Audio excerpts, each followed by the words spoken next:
But I have a concern. Before setting up a unit or anti-coup d'etat unit in ECOWAS, isn't it time that the African head of states or the ECOWAS head of states look into the reason why there are coup d'etats? What are the root causes of coup d'etats? Let them put their house in order first before they set up an anti-coup d'etat unit. Let them put their house in order. And I believe their house is not in order. This unit is set up to defend them and to protect them only, nobody else. What is more coup d'etat than your national constitution gives you 2-term limit, 5 years, 2 terms. After serving 10 years, you want to change the constitution for another term. Is that not a coup d'etat? We are going to get the freedom. The militaries, they have the power. If the leader is not ready, the presidents, we are seeing them, they are always bringing us back, taking Africa back. If the soldiers are ready for Africa to be liberated, we will be liberated. Welcome back YouTube to DLS Wave. We're back again today with another interesting discussion on something that is recurring on some parts of the African continent, specifically the West African sub-region, where coup d'etats are starting to rear their heads. Statistically, so far, there's been about 7 coup d'etats in the last 2 years, and we're here to take a look at some of the reasons why these are happening and they are coming back. A lot of people are asking, why are these coup d'etats coming back? Because these things happened 20, 30 years ago, and we all thought we're going on the track of multi-party democracy, but coup d'etats are coming back, and this is a fact. We're going to delve into some of the reasons why we think these things are happening again.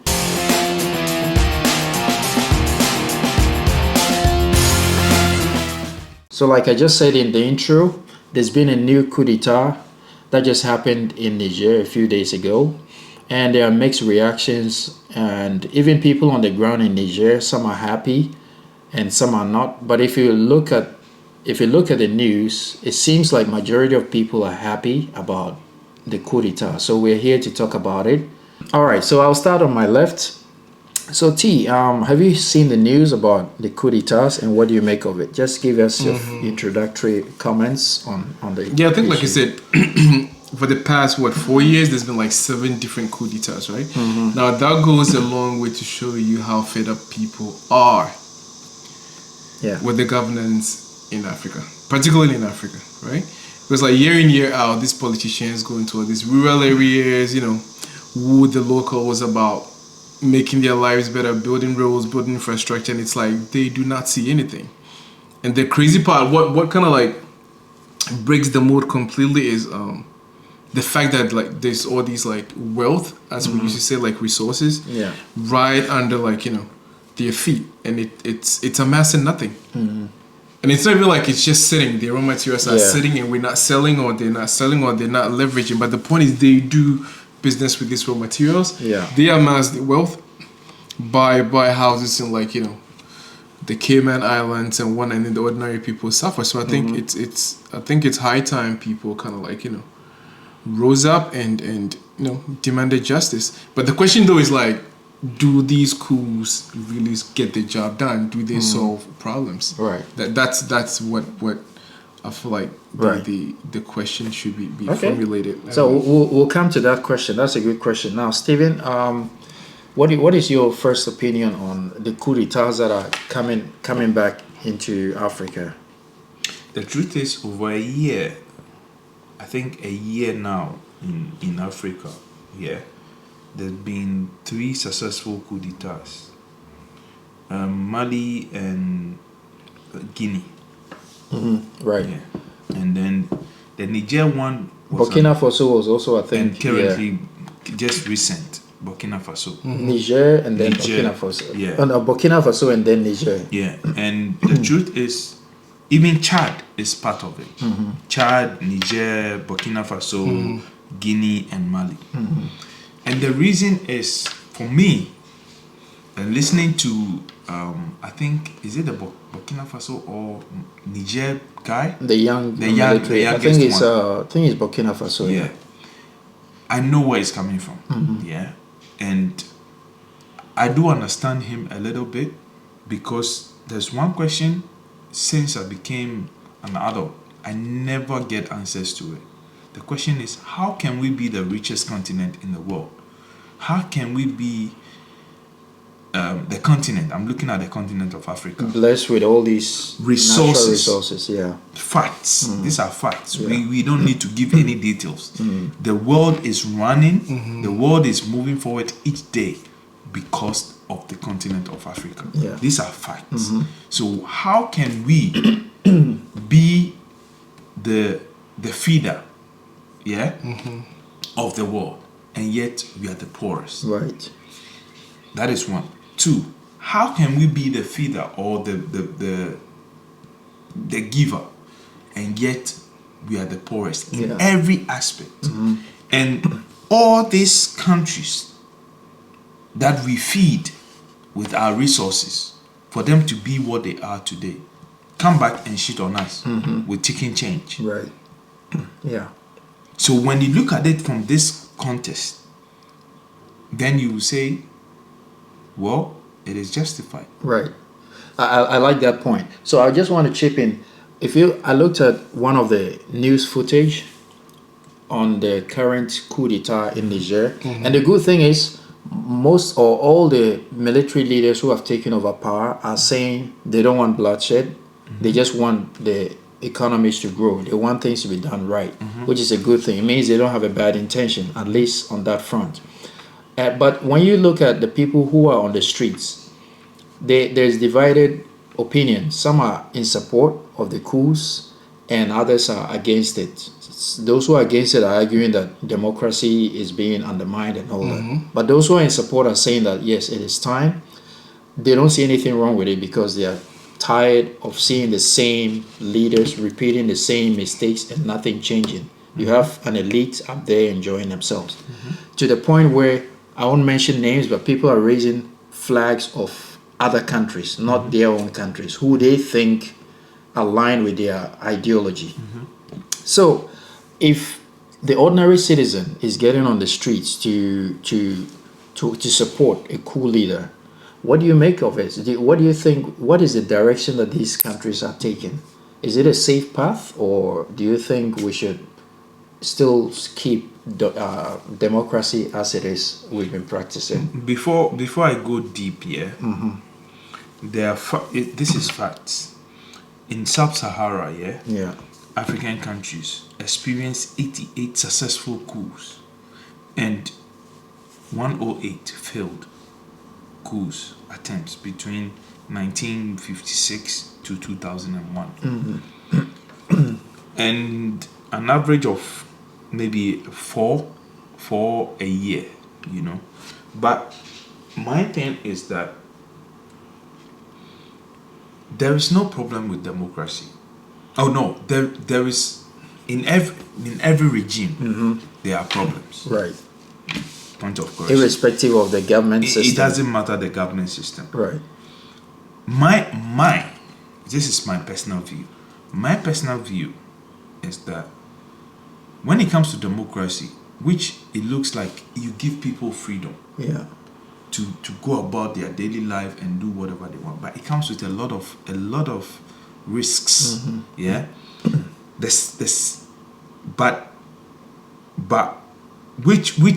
Which has helped people, especially politicians, because of democracy, they've taken advantage of it. Right. Yeah, I can give you a recent example.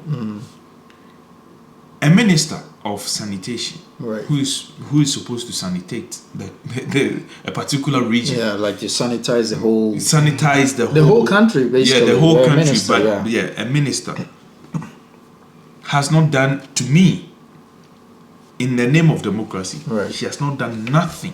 Because it's obvious, you can see nothing to show. But if you hear the figures that were allocated for... Forget about the allocation. In a whole home, the kind of money the house helps have taken away. It is mad. When you hear the figures, right, over 1 million plus, and she wasn't even aware. This tells you these are the is it the risk of no, the advantage people take because of democracy, right, because when you have, let's say, an authoritarian rule where you know you get caught, right, you pay for it with your life. Because with this one, with democracy, she will have the time to defend herself. God. Yeah, She can even extend it, and she's in her 70s almost. And we know in Ghana, yeah, our death, whatever, is around 65 and 70. You understand? So it will take her some few years. This case might not end, and she will pass away. But the money, the fortune she has made for her family. right. But with a coup or stuff, you get to hold these people. Right. What did you do with the money? You ask questions. So basically, you're saying that in an authoritarian system of government, you have no chance. You do it, you are gone. You have no chance. Right. Or even if you do, you know The consequences. with your faith. Right. If you get caught. All right, let me pick this quick one from. So, do you think these coups are justified, or should we stay on the track? I think absolutely they justify. Because I think I remember an interview of Tupac. We all know Tupac, right? Yeah. All Eyes on Me. Yeah, and he was saying he was giving an analogy which really made a lot of sense, because he was like, imagine like you have like this, rich people or wealthy people having a party, right, in the room, and then you're super hungry. You're outside. You hear all this music, they have all these caviar, like chicken, turkey, whatnot. Yeah. And then you come, you knock on the door, right? They open the door, you're like, yo, can I have something here? And they're like, oh, sorry, we have nothing here, right? And you could literally see with your eyes in there, right? The kind of jam that is popping up in there, right? Yeah. And then you come again, same response, right? So in the end, what is that person going to do? He's going to kick in the door with force, right? Come in there, just, pay for whatever he can. Yeah. Because as people, that's what happens, right? You keep asking nicely, right? You're like, oh, please, please, please, please. Till it gets to a point, there's no help coming. So what do? You force your way through the door. Yeah. And in this instance, it's been a thing in Africa where we kind of see the parliamentarians, the ministers, their kids, their families, living well off. Yeah. Yeah. And these are like state money. Sometimes they even out we of know the that. country, they don't want to stay there and enjoy. And They do not use they do not use the public facilities. They do not go to our hospitals. They do not go to our schools. They travel out. Of course, they travel out. Their kids go to schools outside and everything, right? Yeah. And we see them. It's not like this is news or this is like something we're gonna be like really. We all know about this. So at some point in time, people are gonna be like, it's about time we took exactly, because that's what democracy means, right? Right. For the people. For the people. Yeah. By the people. By the people. With the people. Whatever. I don't even know what that. So that's what it is. So the people are thinking like, okay, we have all this water, gold, timber, manganese. I mean, you name it. And that's it. Sorry, that's the irony, right? Sometimes people are quick to blame socialism and communism, whatever. Yeah. But if you look at the core values of the democracy, for the people, by the people, the power belongs to the people. Yeah. Everything should be done in the interest of the people. But it's twisted. Yeah, I think people conflate it as public servants, right? They're supposed to what? Serve the public, but it becomes the opposite in Africa, right? They actually feel like the people serve them. Yeah. Because I remember, hold on, in like developed countries, if I don't know, parliamentary minister of state is making a speech or talk, I know it's disrespectful, but people protest and they chip in all the time. I remember like if you did that surface back in I forgot, a few years back, there was this minister making a public speech and somebody interrupting was like, "What? Do you know who I am?" Power. Yeah, you know that kind of vibe, right? It's like, yes, I do know who you are. You're supposed to be serving me, right? My tax money is being used as your salary and everything. So why asking me if I know who you are? What does that really mean? Yeah. So it shows you the audacity, right? The power they think they have, right? I chip in this one. There was a lady. I think she stayed outside before coming in one of the countries. I've forgotten, Uganda or Kenya. I've forgotten the parliament. Yeah. And she went after her own people, sorry. And she was like, listen, I came into this house to serve my people. We all came here with that. Did you tell me the same story? Yeah. So, yeah. But I don't remember the country, so if you can remember. But you guys are here raising your salaries. You guys are here changing, and you are paying yourself millions. Yeah. Of course. Whilst the people on the street, their roads are not being done, the hospitals are not being done. No decent markets. No decent markets. Yeah, but because they come in and they know they not only got 4 years in So power, right? my point is that, and this is the other side. If a coup happens, this is my wish. Those people who go in and do those coups, they shouldn't forget the core principles why they went in. Yeah. That has affected us before. Right. I like that because that was You another understand? question I was going to ask. It has affected us because I always say that somebody like Rollins, people like him and hate him. But the reason is some of the people he went after, it was right he went after them. Because we are seeing, if you look at what Ghana is going through currently, these people deserve that kind of punishment. Yeah. Because you cannot go around, even common hospitals. People are dying. You understand? Yeah. So if I'm a military man and I sense an opportunity, I will do it. Yeah. This is me. Yeah, the thing is that they're so kind of like, far-fetched from reality. They cannot relate to the average person. No, because they're all riding V8 with all this security thank you. and comfort. But this is they the cannot sad relate side. to the This pain is of the the sad average side. guy. Yeah. This is sad side, and this is what, and it comes to the individual. Because I hate when people take advantage. I say most of our politicians are bullies in their real life. Yeah. Because they sense an opportunity where they see people that are vulnerable. Yeah. Yeah. And they use the intellectual side of them and say, oh, I'm in for you. If you're in for me, you don't drive a V8. Yeah, but this is why. I wouldn't even say they use it. Sorry, can I kind of This is why they keep the people uneducated, right? This is why literacy is very low. Exactly. Yeah. So instead of building the schools for us, instead of building a school and make it extremely affordable, one, for people in a certain, so we have regions. We have about, now they've made it 16. I don't know all, but I know 10 growing up. The 10 regions, focus, develop their language, let them be smart, build the schools, let kids go to school, find a way and let them go for free. Because if the V8 you bought can build two schools over 200,000 with what we've seen in this country. Yeah. No, but the crazy part, the V8 you're talking about. Meanwhile, this parliamentarian has their own private personal cars. Yes. If you go to Europe, a lot of parliamentarians they use their personal cars. Before they get it. The state is gonna fund it as in servicing, gas, and everything. But it's like it's the same thing. But you know what? I'll tell you why. You know why now politics or democracy has become cheap, and everybody, if I say cheap, no, it's like cheap. No, it has become a leeway to make money. Of course. Yeah. The reason is that There's nobody holds them accountable. Nobody's no accountable for yeah. anything. So that's what I said. They come in for 4 years and they know they only have 4 years to amass that wealth. Right. So they come in, they just pilfer the public office as much as they can. I mean, if you look at no, what, before you go on, a second. I heard from a source,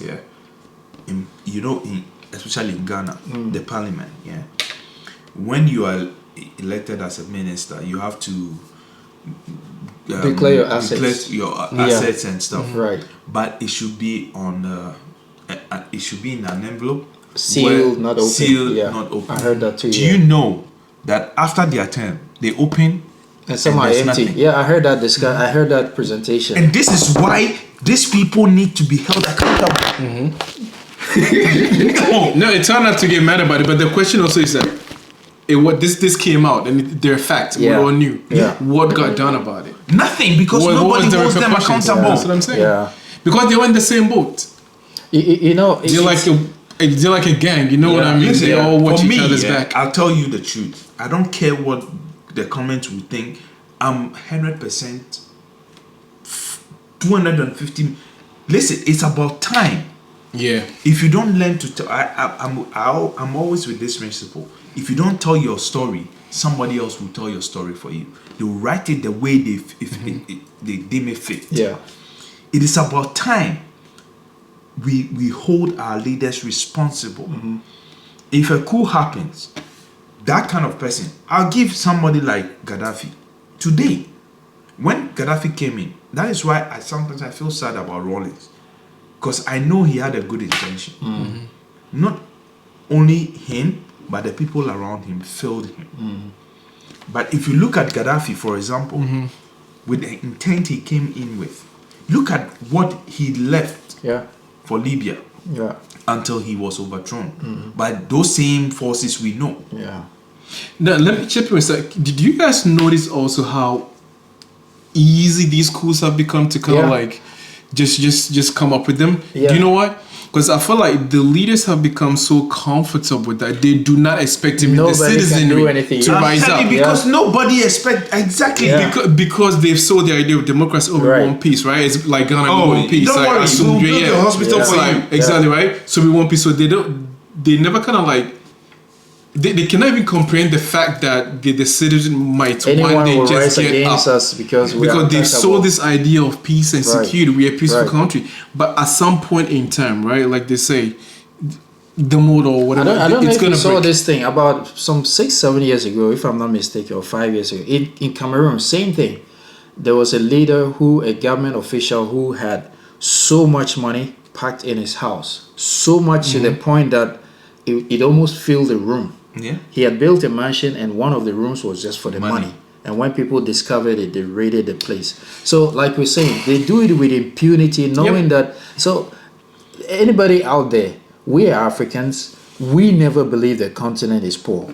Besides the resources that are in the ground, even physical cash, there is so much money in Africa. Because you see people, foreigners, they come in, set up businesses, make all the money, and they repatriate all the money. I watched this video, something, the gold mafia. Man. Oh yeah, I think I saw it. You will cry. Because they airlift the gold, right? They airlift the gold from the country. And the audacity, there was this man, He's not a Ghanaian, he's a foreigner. I think he's Swiss or something. Yeah. He said there is no African leader that I don't know or have in my pocket. Yeah, but he said have in my pocket. That is the word quote have in that my I pocket. don't have in my pocket. That's what he that said. means anybody that doubts what we are saying, they should go and check. Yeah, he said he can verify. Yeah, he said it was I think and from he Al mentioned Jazeera. even our president. It was an Al Jazeera documentary. Yeah. Do we believe him? I don't care. I don't care whether I believe him or not, because what I've seen on the ground, what I've seen, I don't need him to say that to actually let me believe that it is true. I know already. So let's talk about a few specifics why these coups are happening. What are some of the major problems besides the impunity, and what are some of the development people are not seeing? What are some of the social issues people are having? Give me 19. Let's say 1970s. Yeah, I've seen a video. If you see the video, 1990 something. This current Qatar, the Saudis. If you see their videos, early 90s. I'm talking about 90s. They were just small fishing. 1996. It was a fishing village. Yeah, Dubai, same. That time, I finished I'm almost finished my whatever. And today, that country have developed so much with just oil. Yeah. With just oil. Whilst Ghana, we have gold, diamond, manganese, timber, name it all. And you tell me it is leadership problem? No, you tell me it is not leadership problem, then you are sick. Yeah. I mean, if you need $43 million to desal Dodo River, I mean, think about it. Do you understand do you understand the value? I mean, it's crazy. $43 million. You saw the river behind my house here. Yeah. You think that would take $45 million to do that? I mean, recently, wickedness. Of course, it is wickedness. Ghana went to the IMF for what, $3 billion. There are private business people in Ghana, I dare say, have $3 billion. They can generate $3 billion and the in whole weeks. country goes to the IMF for months just to negotiate for $3 billion. And you're going to get so many conditions that you know you can never even fulfill. The Kenyan president, Ruto, he said the same thing. Somalia. Kenya. You said Kenya. Yeah, Kenyan president. The Kenyan president, Kenyan president, he sponsors Arsenal. I'm a Arsenal, true. Oh, is that Rwanda or Kenya? No, Rwanda. Sorry, Rwanda. Yeah, Rwanda. But even they sponsor other people. Kagame, He sponsors Arsenal jersey. Millions. Millions. I'm saying, because they have where you can go and see tigers and whatever. Yeah, there was when he did that. Gorillas, when he did that, the Germans came after him and he was like, "You gave me a donation, and I'm also doing what I want to use it. So if you like, take your money. I'll still go ahead with what I'm doing." Yeah, but that comes back to leadership. It's all about balls, right? Leadership. Whatever he's doing, I mean, look at Rwanda now. You go to Rwanda, it's great. Yeah. But because he's got balls to do what it takes, right? If you cower to what these Western like leaders want, then you're not gonna make it. You're not gonna progress. Because let's come back to Niger, right? Same thing. I just read they have 25% of the global uranium. They send that to the EU. Hold on. So when these coups kind of like what happened, they don't like it in Europe. They're gonna start what? They detest it. They're gonna condemn it. Sanctions. Why? Because it's not in their interest, right? Did they get to the root cause of the coup? I mean, let me. Why are people doing it? Let me just chip this in. Yeah. If you look at the total wealth, they say the total wealth of Africa in terms of natural resources is 30% of what the world has, and Africa's average working age is 16 years 16 years old. So can you imagine if we put things right, industrialize, train people, not training in terms of university education, but give people skills to build factories. Can you imagine how Africa would change if we decide to exploit our own resources and sell to the world? Can you imagine? We cannot, because we are addicted to money. That's all we know. We don't leverage our resources. Instead of leveraging it for like skills, science, technology and stuff, we always want physical cash. 3 billion IMF, 1 billion Japan, 2 billion grants from Korea, right? And we bring it because our leaders, that's what they want, right? So they can pay for it. They share it amongst themselves. So Stephen made a comment where he mentioned, if only these cool leaders or military men will actually walk their talk and make things better. Yeah. Do we have any hope in these military leaders, or is it just another opportunity for them to also come to power and wield their power and lead? With his age, I just hope he gets the right people around him. Because he was at 35 or 37, something like that. Because first and foremost, before I chip in, if you look at a country like France, France is France because of Africa. Yeah. These are facts. You don't see any, not just France. No, but the Western I'm countries. just using France because of the countries we're talking about. Because most of them, because they've given because it's the francophone country. Yeah, they've given Niger. up some of the languages. Yeah. They've given up the French language. Yeah. You know, especially in Niger. Right. You know, but the truth be told, yes, they are what they are today, and they are willing to accept Africans in those countries because of what they've done in the past. Yeah. So they have no, but they still receiving or taking a lot. Yeah. These are facts. These are facts. Yeah. It's the same thing with Ghana, because I'm from Ghana. And I cannot wrap my head around why we are where we are. After independence. It's 66. I think 66. Forget about the years. No, let me mention the year. 1957. Ghana looked like a beautiful, well-organized country. My brother, even in the 90s, when we were kids. There were a lot of like industries. Let me just give you this one factories. to continue. My mom used to tell us when we were kids, there was a place where she would always take they used to call it City Express. Yeah. It would take her to the market. And then she comes back there and walks home. my brother. Now we don't even have a bus system. Nothing. Now you can go on. So what I'm trying to say is, even within those years, from 57 till, let's say, the time we started to understand stuff, there are a few, we wanted coup, they went in for a coup, Rawlings came in, and even under Rawlings, things looked a bit organized. Yeah. You couldn't do any nonsense and get away with Look it. at Ghana today. Everyone's doing told, what they like. I'll be happy, and I'm a Ghanaian. This is my face. I'll be happy if something like that happens, because you don't know where the country is going. Tomorrow is MPP, today is NDC, and they are all the same thing. Same thing recurring. It's not even about a political party anymore. I've come a long way to not actually now feel I belong to this party or none of them. None. Because one, if you take a country like I keep going back, Singapore gave themselves 10 years and they developed. Yeah. Singapore is a developed country now. Today, if you go to Singapore, your head will be up like that. My gun is coming. You can even lie on the road. It's a commitment and conviction. I also say so the right? problem we have now is not only it has to do with democracy. I don't mind whether it's democracy or autocracy or whatever. Yeah. As long as you are doing the right job. So democracy can do equally what autocracy or the Saudi side is doing. Yeah. They can do it. But it is just leadership. Yeah. It is. But I think, like I say, it's all about economic disparity, right? The leadership are so disassociated, right? Disenfranchised. The locals, like, they cannot relate.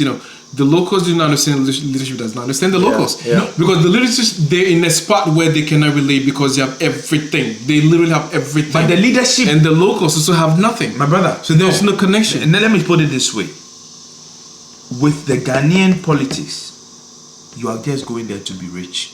It has nothing to do with yeah, that's what it seems now. Yeah. Yes, it is not. No, I get it. No, I'm just saying. Get your point. If the president, minister, if their wives will also go to Kasua, they wouldn't. Carry things on their head and whatnot, they will understand how the average person feels. They wouldn't. I'll tell you why they wouldn't. Because most of them are already, some of them, and then the ones they bring along, who come and grab everything. Most of them, they are wealthy already. They just add up to it. That is why they are into politics. Because if you actually know what goes into somebody becoming an MP or whatever, and so, this and this, it's a lot of financial commitment. When a particular party wins election, the leader of that party, actually that becomes the president. He will call the people he knows. What position do you want? Which fucking country do you do that? Tell me your position. I'll put you there. Yeah. I'll come in 3 months' time. Listen, I don't like my position. I want his position. No, that is what we do in Ghana. This is the truth. These are facts. Yeah.